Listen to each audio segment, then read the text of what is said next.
Les cultures commerciales de maïs, arachides et haricots mangent la forêt à Kalamba et dans les environs, dans le territoire de Kapanga. De nombreux massifs des forêts-galeries disparaissent les unes après les autres. Les activités agricoles intenses qui ont démarré depuis la fin de la décennie 1990 demandent chaque année plus de forêts qu'il en existe.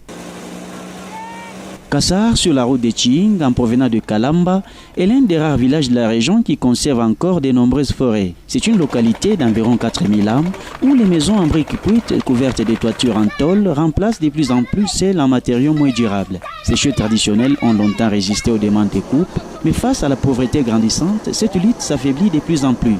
La marche dans la savane est longue pour Emmanuel Mouland et Mukaleng Munung II, chef de Kassar. Il se plonge dans la forêt des Cônes, dite Dakon, Anurund ou Lunda, langue parlée dans le territoire de Kapanga, pour inspecter les travaux d'abattage d'arbres. En théorie, chaque cultivateur intéressé rase 1 à 2 hectares de forêt au cours d'une saison culturelle. Celle-ci démarre en mai, en début de la saison sèche. Ceux qui peuvent se payer les services de terre en coupent plus encore. J'ai débuté à déboiser la forêt à l'âge de 15 ans. Je peux faire 1,5 hectare.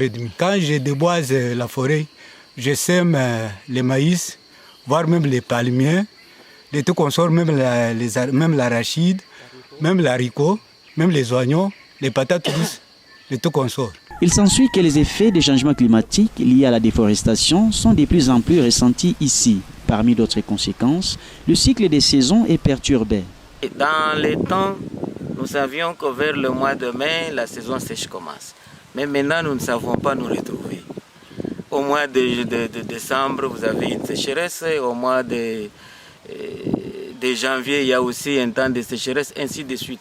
D'après le rapport annuel de Global Forest Watch, en 2018, la forêt primaire tropicale congolaise avait reculé comme nulle part ailleurs au monde, soit 4812 km² à part au Brésil. Mais bien souvent, les forêts des régions éloignées, comme celles des régions des savanes du centre de la RDC, ne sont pas comptabilisées. Les attentions se limitent alors aux grands massifs tropicaux, tels que ceux du Maniema, de l'Équateur ou encore de l'Ituri. Ces forêts pourtant jouent un rôle dans la régulation du climat et le maintien de la vie des millions de paysans à travers le pays.